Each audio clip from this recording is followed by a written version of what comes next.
I don't believe that Allah in Islam fits the criteria of being God. Okay, perfect. So we should establish some characteristics of who God is, right? Yeah. For example, being the necessary being who sustains the universe. And what other attributes would you like to put into? Yeah, I think that's good. Self-sustaining and self-sufficient, all-powerful, all-knowing, morally perfect. I think that these are qualities of who and what God is. Okay. I believe that Allah doesn't fulfill the criteria of being all-powerful and self-sufficient. Oh, okay. Why is that? Do you have any verses that you would like to point out, or? Yeah. So let me ask you this, because I hear this about, like, this is a big topic when it comes to Allah, about him having children. Would Allah be able to have a son if he wanted to? Oh, I've seen the video. I've seen the video in which you talked about this with a Muslim girl. But I think your argument misses kind of the point of the verse, because you said that was a response towards a polytheistic religion. Well, in those religions, they understood of being a god as, having a son as something that is similar to how we as humans conceive a son. So he was basically saying, how can he have a son biologically if he doesn't have a wife? And so could he do it? Would you agree with me? Yeah, he can. I mean, he can. He could, obviously. So okay, so he can have a son if he can have a son if he wanted. And you're saying, in response to chapter 6, verse 101, he can do it by himself. He can have a son by himself. He doesn't need a wife to have a son. Well, it depends on what do you mean by that, because it depends on what do we mean by son. I don't want to get into the semantics of it, but it is kind of important to note that if by son we mean in the biological sense that we mean with humans, that's kind of a different conversation, because by definition with humans we need two beings to have that. And that's what it seems like Allah argues too. It seems like he argues that in order for him to have a son, he would need another being to have a son with.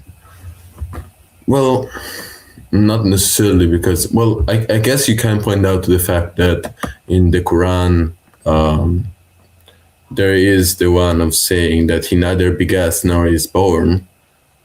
Well, I mean, that is kind of, I don't know what I just did here, but I mean, it's just that, yeah, because either you beget something or you make something, right? When you put something into creation, either you beget it or you make it, right? Just 1 second, sorry. TikTok is saying that there's people on TikTok. Can you guys hear us? Can you hear him when he's talking?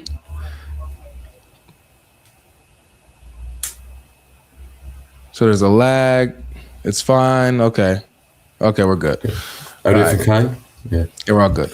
Okay, so good. So so in 6:101 he says, how can he have a son when he doesn't have a mate, right? So he's arguing that he would need a mate in order to have a son. He doesn't have a mate, so therefore you can't accuse him of having a son, right? Well, just for asking that question, like, is there any type of context that we can have from that verse that is important to note? Yeah, the context is that they're saying that Allah has sons, that he has children, and this is his response to that. Okay, but who's saying it? Who's saying what? That he has sons? That he has sons, yeah. The pagans. Yeah. So again, like the way a son is defined in those religions, at least the way they understood it and the way they were conceiving it. Why did Allah respond to them in a way that they understand? Like in a way that they know how you have kids. Why does Allah apply their understanding to himself? Well, I guess because you have to meet people where they are. For example, even in your Bible, for example, sometimes Jesus will uses parables to explain things, even if they aren't, like, say, they would not be totally accurate, but in their own understanding, it will be that way. Would you agree with that? Now, the parables that Jesus uses corrects the understanding. If people have a false understanding, he'll use a parable to correct a false understanding. It seems like what you're saying is that they have a false understanding of Allah. However, Allah uses their understanding and applies it to himself. So why would he do that if their understanding is wrong from the jump? Well, no, I'm just saying that they're interpreting the word of having a son in a different way. That, well, they were asking a specific question in the sense of they were intending son in a way that Allah wasn't. So let me get this straight.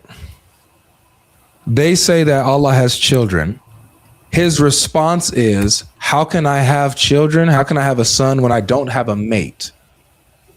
Right? So he's refuting their claim that he has children because he doesn't have a mate to have children with. Are we clear on that? Wait. Yeah. Yeah? I think it's logically consistent. Right. Okay. So he's refuting their claim of him having a son by saying he doesn't have a mate to have a son with in the first place, refuting them.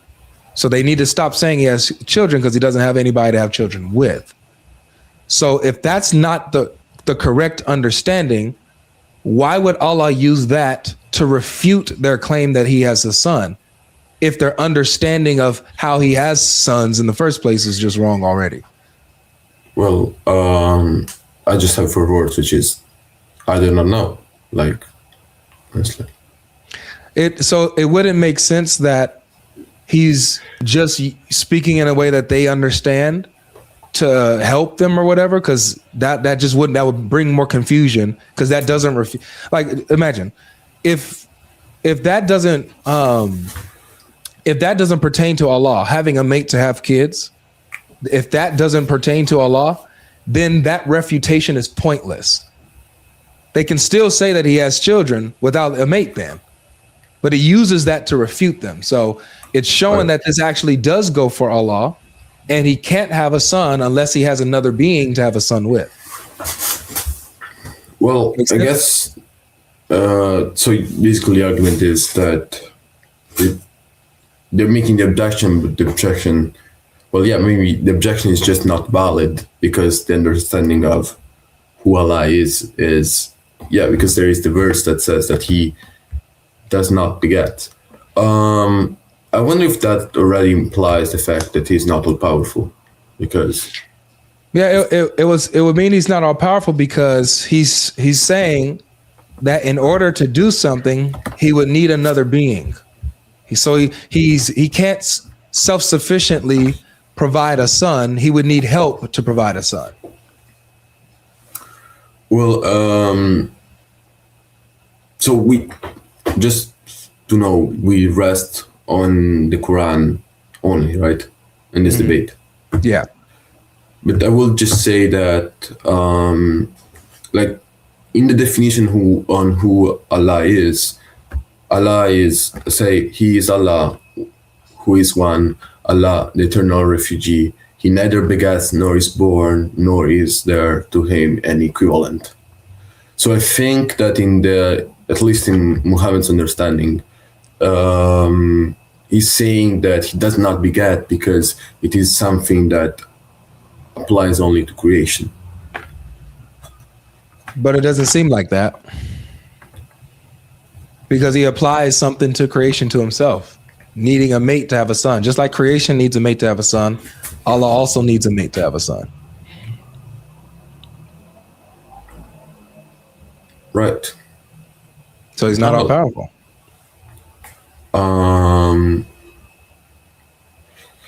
Unless you go into what really Tawheed means, because if he has a son that has the same essence, can he really be one? Yeah, he could be one in essence, just multiple persons that share that same essence. Right, but well, a person describes what something is, whereas No. In essence, essence is your essence does. essence is what. No, I mean Your essence is who what he something is. Yeah, your essence is Person what is how something that is. relates. Yeah, your person is who something is. Yep. Well, I guess that the only thing I can do is to agree with, because if I were to make an argument out of basically nothing, it would mean not be at least honestly, like intellectually honest. At I least appreciate that. that's how I Yeah, view. that's humble. So for now, then, I guess it is fair for me to hold the view, at least for now. It's fair for me to conclude that because of this, it logically follows that Allah is not all powerful. At least for now, maybe until somebody can bring something else or maybe a better answer. Unless you can show that having a son is logical, but it doesn't seem like it is, at least in my understanding. Well, Allah, do you believe that God can do illogical things? No, exactly. And if having a son would be illogical, then therefore it would be logical to assume that God does not have a son, right? Allah says he can have a son if he wanted. I guess that's the dilemma then. The famous dilemma. How many dilemmas are there? Another Islamic dilemma. I've seen the apps in dilemma. Like I saw that you put the link in there, and I was showing it to my friends. They were listening to these guys defending Aisha's marriage and everything on the train, because we were getting on a trip for school, because I'm in high school, and they were like horrified, and I was like, well, I was kind of expecting it, so. Yeah, I guess that's the one thing that I will not say that Muslim, because throughout your videos and Sam, I kind of can see the problems in the logic. So, wait. So you're a Muslim, right? Well, not exactly, especially after this conversation, but I was looking into it, and I was like trying to get all the understanding first, I see. So now Islam is, you're marking it off, you're Xing it off the page. Yeah. Praise God. That's good. Can I make a question? Sure. Can I make a question? Yeah. Like I've seen this thing about Jesus and how he can't be God because he's a human being and God, and the two things are technically logically exclusive, because one is limited by definition. Being human is limited, whereas being God is unlimited. And well, I got some responses, but I just didn't get them, like probably because I'm not smart enough. But like, yeah. No, you're smart enough. It's okay. Just need more clarification. So you're asking, how can Jesus be God when he's a man, but also be God at the same time, when being God means that you're unlimited, being man is you are limited. Is that right? Well, yes, and also like necessary, and like God is by definition necessary, and being human is by definition being contingent. Mm-hmm. Yeah. So those type of things. Yeah, so so this is what is called the hypostatic union. It's when, right, and so it's when the person of Christ has two natures that are united in his person. So he has two distinct. He has a divine nature. He also has a human nature, and these two natures are not mixed. Meaning, so like the human nature doesn't dilute the divine nature, or vice versa. He's fully God and fully man at the same time, and those natures are united in his person. So it's not that we're saying that he is self-sufficient and also contingent in the same way, in the same sense. He's self-sufficient via his divine nature, right? And via his humanity, because his humanity was created, right? He was born at some point. His humanity was contingent. So that's another sense, another way. So would it be fair to say that he is man and God at the same time? Like, just, I wouldn't say in two different times, because it's not the right way to say it. But yeah, he is both fully man and fully God, you know, and it's at the same, like, it's not like when he comes to earth and takes on humanity, enters flesh, takes on a human nature, his divine nature doesn't disappear. He's still divine. He still possesses the full divine essence. See, he just also takes on another nature as well, the human nature. Right. So it's like water and oil. Like water and oil. They just don't mix. Sure. They just don't mix. You put them in the same cup, but they just don't mix. Yeah. Yep, exactly. So does that make a little bit more sense? Is that a little bit more clear when it comes to Jesus? Well, yeah, but I mean, trying to understand God isn't easy. So you're right, absolutely right. That would be fair to not be able to understand it fully. Exactly. So, man, you're it seems like you're honest and you're looking into things, which is beautiful, which is good, man. So I'm glad that we were able to X Islam off your list, you know, get that out the way. But yeah, if you have any more questions, man, about Christianity, you want to come up and ask, you can definitely keep coming up and asking, bro. It's all good. Okay. Good. All right. It was very nice talking to you. How do I say your name? Is it Cesare? Cesare. Or you can go by what it's like with Emperor Caesar. Caesar. Like the salad. Right? For sure. Well, God bless you, man. You asked some good questions today, man. Yeah, no, thank you. Like, I tried to at least give an honest response, which I saw that in these lives is not. Yep, exactly. It's not common. Let's just say. Exactly. All right, God bless you, man. Talk to you soon. All right, good bless you. Peace. Good life. Peace. Let's bring in a Sunchild. How you doing? Hey, you a Muslim? I'm a former Christian. I'm considering Islam, but I have a question that can help me out with regards to what your conversation is tonight, if I may. What's making you consider Islam? Well, I'm currently in limbo. Like I said, I've left Christianity, and I'm sort of in limbo as far as where to go spiritually. Yeah, why would you go to Islam? Well, I'm interested in this conversation with regards to a couple of subjects that I've been considering with Islam myself, and I was hoping you could help clarify for me. Okay. With regards to the Quran and whether it confirms the Bible, right? I'm hearing you saying that the Quran confirms the Bible is correct, which in effect makes, if the Quran contradicts the Bible, then it is incorrect. That's right. Now, my question for you is, I've come to understand that the gospel or the Injil, as far as the Quran is concerned, they were open to and had access to the Apocryphal Gospels. And in these Apocryphal Gospels, they do make reference to the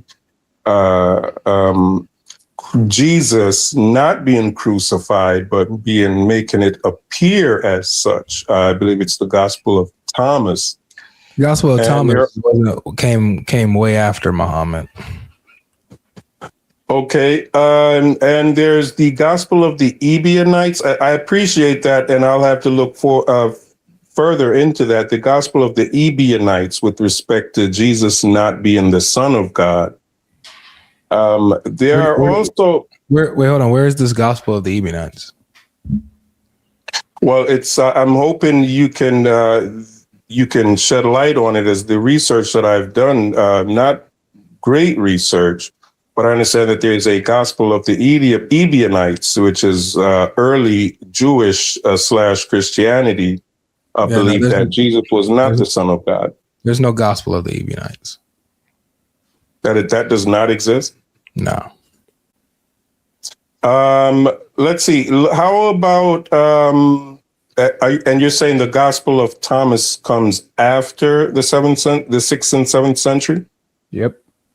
The Gospel of Thomas is a 15th century forgery, between the 13th and 15th century. Okay, and that'll help me with my question. So you're saying, because there are other references from my research that few of the assertions made in the Quran are from the Apocryphal Gospels. There's a couple that don't come to mind now. I'd have to go back and look at them.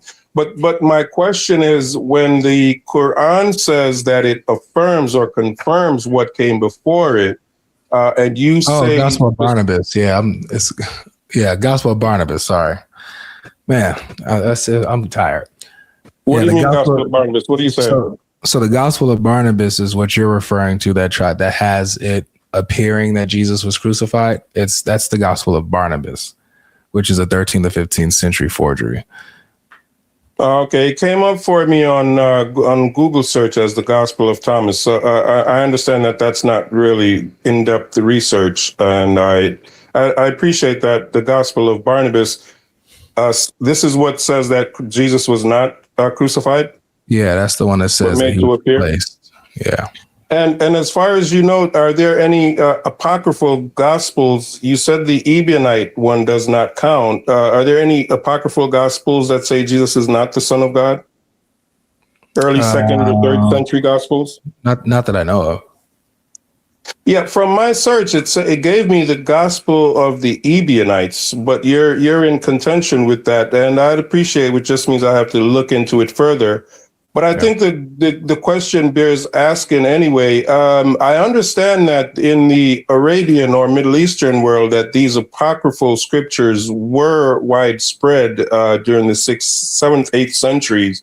So, and they were accessible and not as much considered apocryphal as we consider them today, but they were never accepted by the church.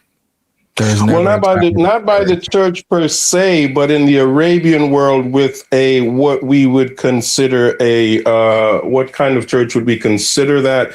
Not as orthodox. Yeah, you have heretics that were around. Yes, you have heretics that were around. So what? That diminishes Islam even more if it's appealing to books by heretics and saying that these books are true. But notice, I don't negate that the Quran appeals to Gnostic gospels. I believe it does. It has Gnostic sources in it. You know, Jesus creating a bird from clay and all that kind of stuff, speaking from the cradle, all this kind of stuff. These are from Gnostic stories, Gnostic writings. And so the Quran is appealing to forged books as if they are a revelation of God. And so that's also a disservice to the Quran.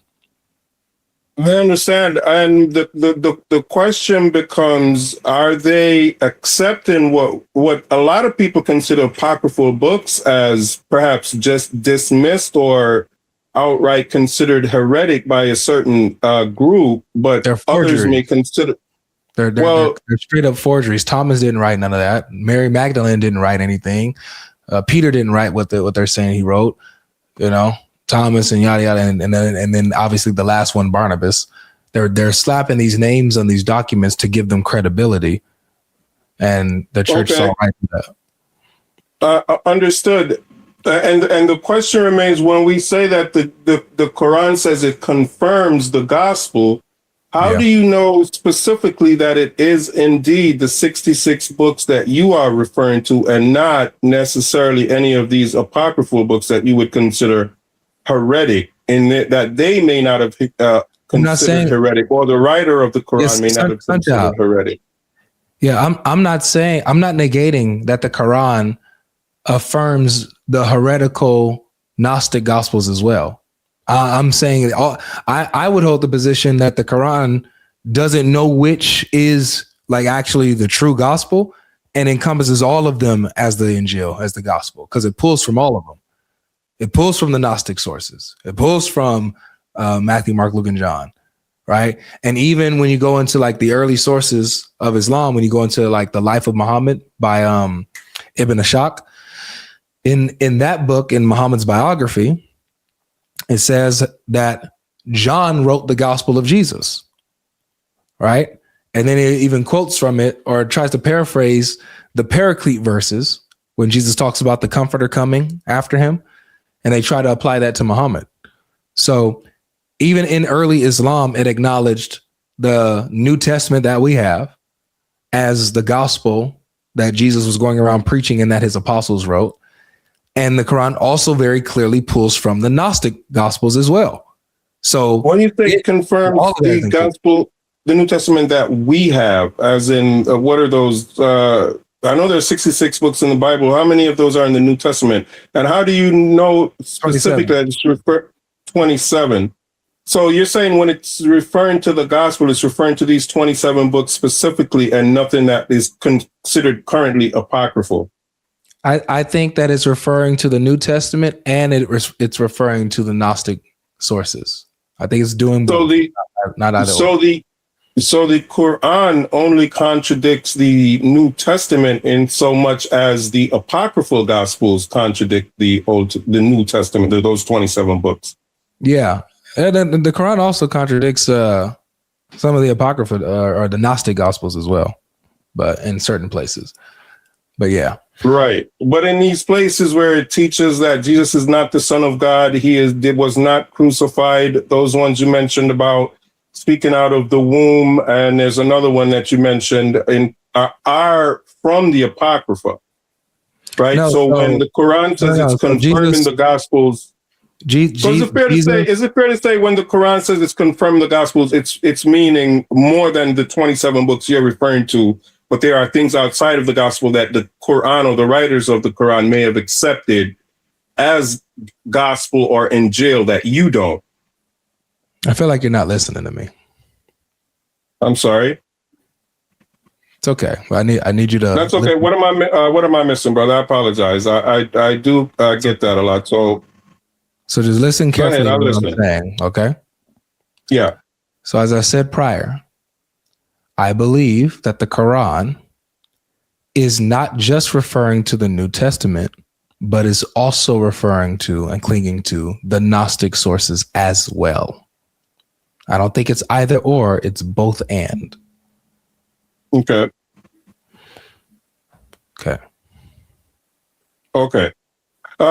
So we agree then. I think you would agree that the Quran only contradicts the gospel as much as the books of the Apocrypha do.